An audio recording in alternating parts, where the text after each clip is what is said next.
Épisode très spécial d'Alabar. Aujourd'hui, c'est la remise de son trophée. On est très honoré, Maître Batik, de vous remettre le prix du Télédroit d'Or 2022 pour le meilleur avocat de l'année. Merci beaucoup. Alors, merci. Si un jour c'est la galère, vous pouvez le faire fondre, vous récupérez l'argent qu'il y a dedans, vous le remettez dans un placement, dans un placement PER, dans tout ce que vous voulez, je ne vous en voudrais pas. D'accord ? Message reçu. Voilà, donc c'est pas le ballon d'or de Karim Benzema, mais ça compte pareil. Ça compte pas pareil. Télédroit du peuple. Alabar.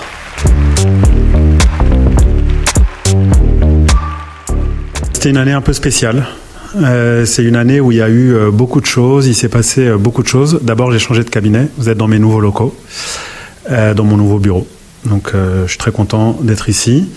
Et puis, effectivement, il y a eu beaucoup de dossiers, il y a eu beaucoup de choses qui se sont passées sur le plan judiciaire. On a eu beaucoup de clients. Et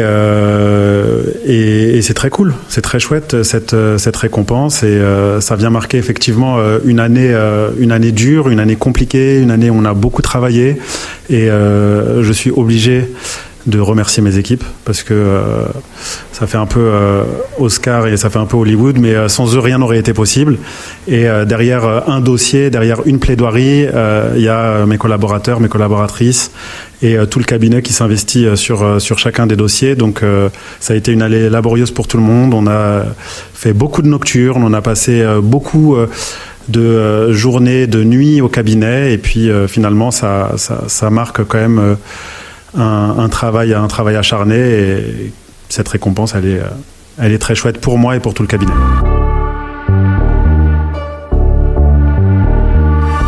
La médiatisation, il faut faire très attention. Il ne faut pas chercher la médiatisation pour la médiatisation. Il faut que la médiatisation, elle se fasse toujours au service du client qu'on défend. C'est-à-dire que moi, il y a un dossier sur 5, un dossier sur 10 qui est médiatisé. Et je ne choisis la médiatisation que lorsque ça sert mon client, que lorsque ça va dans l'intérêt de mes clients. Donc il y a vraiment ce premier passage, ce premier tamis, et parfois c'est contre-productif. Donc il faut faire très attention. C'est un peu de la nitroglycérine. C'est quelque chose qui peut vous péter la figure. Donc dans les dossiers que j'ai eu à médiatiser en 2022, à chaque fois que j'ai fait une apparition médiatique, ça a toujours été pour servir les intérêts de mon client, soit parce que l'opinion publique, c'est le cas dans le cadre du dossier Jubilard, où on a des avocats en face qui sont très agressifs, mais dans le sens positif, c'est-à-dire qu'ils ont une vraie défense chevillée au corps, et il faut leur donner, leur porter à contradiction et faire en sorte qu'ils ne puissent pas convaincre toute l'opinion publique, parce que l'opinion publique, parmi cette opinion publique, il va y avoir les prochains jurés dans ce procès, et donc par exemple, dans ce dossier-là, c'est une nécessité pour moi que d'apparaître médiatiquement pour rééquilibrer les forces en présence. Quand c'est pas nécessaire, je le fais pas. Sur TPMP avec Marco Mouli, ça s'est bien passé. C'était une petite passe d'armes. Voilà, il m'a envoyé une petite pique. Je lui ai répondu avec beaucoup de courtoisie, je pense, et avec une petite forme, avec un petit clin d'œil. Donc il y avait rien de. C'était assez sympa, et on s'est revus après, et puis. Par ailleurs, j'ai eu à le défendre dans un de ses dossiers, donc tout est bien qui finit bien. Les honoraires ne sont pas trop élevés avec Marco Mouli, ça va ? Non, ça va.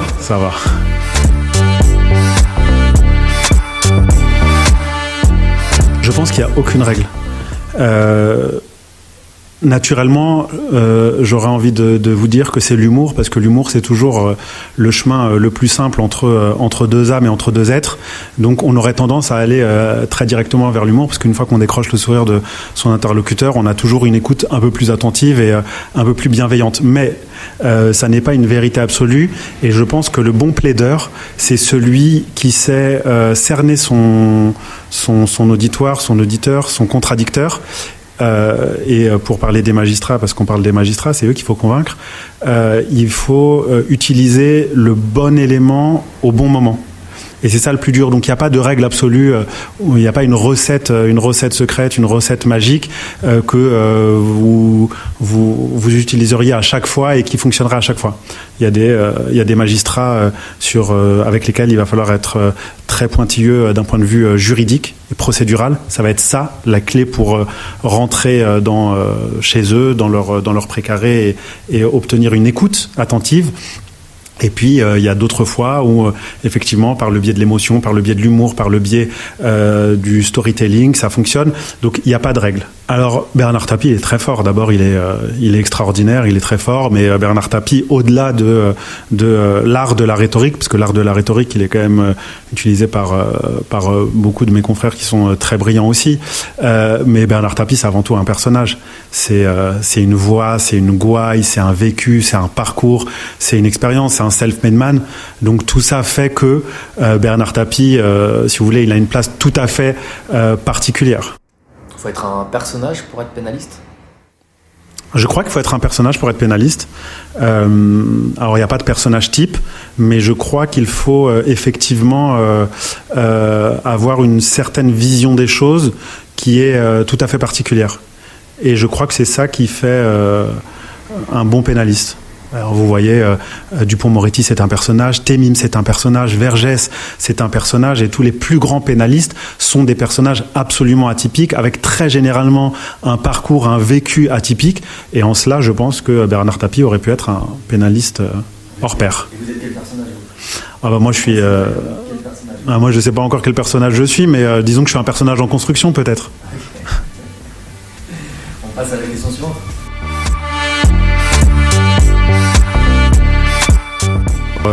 D'abord, je vexerai aucun de mes clients, donc je ne procéderai pas à ce classement. mais non, bah oui, effectivement, j'ai la chance de travailler avec pas mal de personnalités dans le monde de la musique, du cinéma, de l'art, de la politique aussi, avec pas mal d'hommes d'affaires. Donc voilà, mais l'idée, c'est quand même de se dire que chaque client mérite une défense de qualité.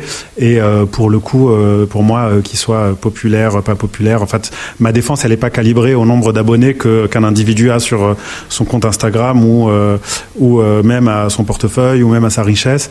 L'idée, c'est vraiment que chaque personne qui vienne dans mon cabinet puisse avoir une défense de qualité, quelle qu'elle soit. Et vous les sélectionnez quand même, vos clients, j'imagine qu'il y a quand même une étape de sélection par rapport au dossier que vous considérez comme prioritaire et que vous vous dites celui-là je vais pas le faire parce que peut-être que je me sens pas de le faire, ou peut-être que ça m'apporte pas grand-chose aussi d'un point de vue humain, non ? Alors non, en fait, je cherche pas mon intérêt personnel, c'est pas est-ce que ça m'apporte quelque chose ou pas, c'est est-ce que moi je peux apporter quelque chose à mon client. C'est surtout dans ce sens-là la question. Donc oui, je sélectionne mes clients, mais je les sélectionne sur des critères beaucoup plus objectifs, à savoir est-ce que je peux humblement apporter quelque chose à leur défense, est-ce qu'on peut se mettre d'accord sur un axe de défense quand c'est une personne mise en cause, ou sur un axe d'attaque quand c'est une victime qui vient me voir. Et donc ça va surtout être ça le critère. Après, il faut évidemment que ça rentre dans mes compétences, et le cabinet est compétent essentiellement en droit des affaires, en droit pénal. Donc il y a des matières que je ne pratique pas. Si vous venez me voir pour du droit maritime, je ne pourrais pas vous aider. Et sinon, on fait des passes décisives à des amis, effectivement, puisqu'on est sur le télédroit du peuple. On va continuer la métaphore jusqu'au bout. Ouais, je travaille avec des avocats brillantissimes, mais c'est même le cas dans le pénal, où ça m'arrive de renvoyer des dossiers ou de co-traiter des dossiers, ce que j'ai fait dernièrement, par exemple, avec mon brillant confrère Dylan Slama. Big dédicace à Dylan Slama. Excellent avocat du barreau de Paris, et lui qui va devenir un très grand personnage. C'est noté, on retient cette phrase. Voilà. Je l'ai mal dit, j'ai bégayé, mais big dédicace à Dylan Slama, pour bien le dire. C'est encore mieux dit. Voilà. Si c'est dit deux fois, c'est que c'est vraiment très important. C'est très très fort. C'est vrai que j'adore le foot, mais j'ai plein d'autres passions. Moi, je suis quelqu'un de très passionné, et je suis un petit peu... Quand je vais dans un domaine, je deviens un peu obsessionnel. j'ai ce défaut ou cette qualité, je sais pas. Parfois c'est un défaut, parfois c'est une qualité, mais j'ai ce défaut et cette qualité à mon sens d'être un peu obsessionnel. Donc quand je rentre dans un domaine qui m'intéresse, j'y rentre à fond, sans mesure, de façon totalement démesurée. Donc parmi les passions, il y a évidemment le sport, le foot, le tennis, mais d'autres passions comme les échecs, l'astronomie. Voilà. Et si vous devez retenir qu'une seule passion, maintenant il n'y a plus rien d'autre. Ah non, mais ça c'est impossible. C'est impossible. C'est impossible pour moi. Le foot, au moins le 6 mètres. Le 6 mètres Ouais, le 6 mètres. parce qu'il y a plusieurs mètres, il y a des avocats aussi dedans. Ah, excellent, excellent. C'est très très beau. Le foot, non, peut-être les échecs. Je pense les échecs ou l'astronomie. Je garderai probablement un des deux. C'est atypique pour un avocat. Alors l'astronomie oui, les échecs non, parce que vous savez que Vergès était un grand joueur d'échecs. Alors, aucune comparaison entre moi et Vergès, hein, évidemment. Alors on va faire un petit zoom sur le jeu d'échecs de Maître Batik qui trône dans le cabinet. Vous avez une vue en exclusivité sur le cabinet. Alors contrairement à Maître Vergès, à mon confrère Vergès, vous savez que chez Vergès, quand vous alliez dans son cabinet, il y avait toujours une partie en cours. Vous avez noté que sur mon jeu d'échecs, il n'y avait pas de partie en cours. C'est voulu ou pas? Disons que c'est un peu plus là pour la frime que pour le jeu pour l'instant.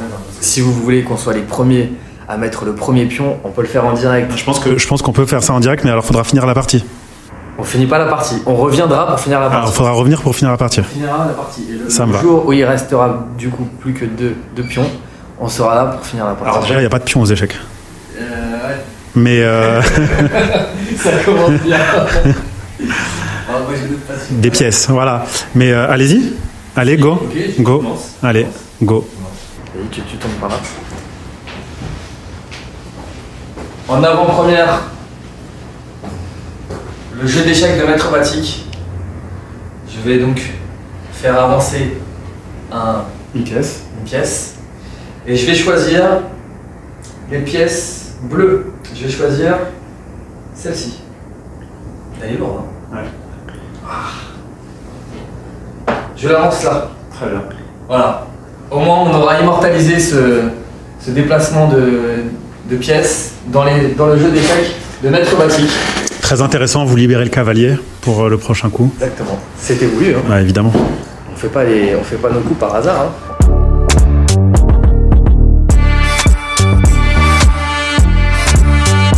C'est une super question. Alors, je suis pas du genre à me faire ce genre de réflexion. Dès lors que je suis confronté à une difficulté, j'ai pas pour réflexe de me dire que c'est pas fait pour moi. J'ai plutôt pour réflexe de me dire qu'il y a une difficulté, il va falloir trouver une solution, il va falloir surmonter la difficulté. Donc je crois pas m'être dit depuis que j'ai prêté serment une fois que ça n'était pas pour moi ou que il s'était passé quelque chose de si considérablement problématique que je voulais raccrocher la robe. Je crois que ça ne m'a jamais traversé l'esprit. Non, des mauvais résultats, on en a tous. Ça arrive que parfois on ait des condamnations qui soient supérieures aux réquisitions et on rentre un peu le moral dans les chaussettes. Ça arrive parfois qu'on défende une victime et que la décision soit pas à la hauteur de ce qu'on attendait, mais je suis plutôt du genre à rentrer chez moi et à refaire en boucle ma plaidoirie, à refaire en boucle ma défense, à réfléchir encore une fois de manière presque obsessionnelle à ce qui n'a pas fonctionné, à là où j'aurais pu être plus pertinent, à la façon dont j'aurais pu amener les choses différemment, soit pendant la plaidoirie, soit pendant la construction du dossier. Et à me dire mais c'est bien sûr c'est ça que j'aurais dû faire et à être plus fort sur le dossier d'après, mais de là à me dire ça n'a pas fonctionné, il faut que je raccroche la robe, non, je me suis jamais dit ça. C'est vraiment un très beau trophée, le trophée du peuple encore une fois. Par contre ça manque un peu d'or. Ouais. Si vous faites un deuxième, faudra m'en donner un peu plus lourd.